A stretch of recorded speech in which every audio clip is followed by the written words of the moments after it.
Let's talk about the next topic in units and dimensions, which is about accuracy, precision and errors that we have in our measurements. So starting off with the definitions of accuracy and precision, we can say that accuracy of a measurement describes how close a measured value is to the actual value. The precision of an instrument describes the limit of resolution.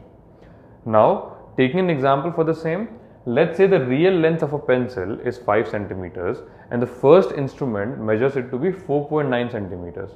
The second instrument measures it to be 5.345 centimeters. The first instrument is clearly more accurate compared to 2 because its result is much more closer to the real value of the pencil length. However, the second instrument is much more precise compared to the first instrument because it has measured up to 3 decimal places. Now, if we have the third instrument that measures the value to be 5.0034 centimeters, this instrument is both accurate and precise compared to both the instruments we used. So I hope this basic idea of accuracy and precision is clear. Now we'll talk about the errors that we have in our measurement. No measurement can be totally accurate because no instrument can give results up to 100% accuracy. So we have errors in the measurement because of multiple different reasons. However, we can classify our errors in two categories, positive and negative. Positive errors essentially means that the reported value is more than the real value. Example of the same can be that if the actual mass of a box is 5 kg and the reported mass is 5.1 kg, we have a positive error in the measurement. Negative errors tend to give lower values than the real answer. So the length of a rod, if it's 4 centimeters and the reported length is 3.8 centimeters, I have introduced a negative error in my measurement. The errors can also be classified into systematic errors and random errors. Now, let's talk about systematic errors. Systematic errors tend to be in only one direction, which means either they are positive or negative. Example for the same can be a speedometer showing 10 kilometers per hour more speed than the real value, always because of wrong calibration, or a clock always showing 5 minutes less time because it's been adjusted that way. Sources of systematic errors can be the instrumental errors that essentially arise out of wrong calibration in the instruments, or imperfect experimental techniques when the experimenter does not follow all the procedures carefully. The errors that arise is because of imperfect techniques, and personal errors, personal biases that create errors in the measurement. For example, looking at a reading always at an angle and introducing parallax error. All kinds of systematic errors can be rectified by rectifying the instruments, by rectifying proper procedures, and by removing the personal biases. The second kind of errors are random errors, which essentially are irregular and can be both positive and negative. There can be known or unknown sources for random errors. Random errors cannot be minimized or controlled, and sources of random errors can be unpredictable fluctuations in temperature, voltage, etc., or unbiased personal errors, errors that is made by an experimenter without being biased towards a specific way of doing. Now, let's talk about the least count and the least count error of an instrument.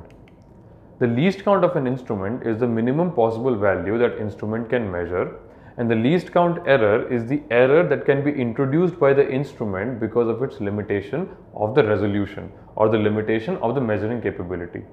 Let's try to understand this by an example. Over here we have an iron rod that's supposed to be measured by two rulers. The first ruler is a centimeter scale having the least count of 1 centimeter, and a second ruler is a half centimeter scale having the least count of 0.5 centimeters. If I try to measure the length of this rod using the first ruler, the maximum value up to where I can measure is 3 centimeters clearly, as you can see here. Now, the remaining part of the rod cannot be measured by this instrument because it is out of the capability or out of the resolution of the first ruler. On the other hand, if I try to measure the length of this rod using the second ruler, I can clearly measure it up to 3.5 centimeters, but still some part of the rod will be left unmeasured. So the first scale will report the measurement as 3 centimeters, the second will report the measurement as 3.5 centimeters, and both of them have a small error associated with them. The first instrument measured the length as 3 centimeters, whereas we know that the length of the rod can be anywhere between 3 to 4 centimeters. So we can say the first instrument introduced an error equal to its own least count, which is 1 centimeters. Similarly, the second instrument measured the value as 3.5 centimeters. However, we know that the length of the rod is anywhere between 3.5 to 4 centimeters. So we can say the second instrument has introduced an error equal to its own least count, which is 0.5 centimeters. So one must understand that any instrument that introduces a least count error, the value of that is exactly equal to the least count of the instrument. I hope this is very clear to you. Summarizing what we just learned, I can say that accuracy describes how close a measured value is to the real value. Precision describes till what limit you can go on taking a measurement, or in other words, the limit of resolution. Scientists expect measurements to be both accurate and precise, and that's the consistent effort to do design instruments which are both accurate and precise. Errors come into a measurement because no instrument is perfect, and the errors can be of two kinds: systematic and random. Systematic errors can be minimized by following proper experimental procedures, removing personal biases, but random errors cannot really be controlled.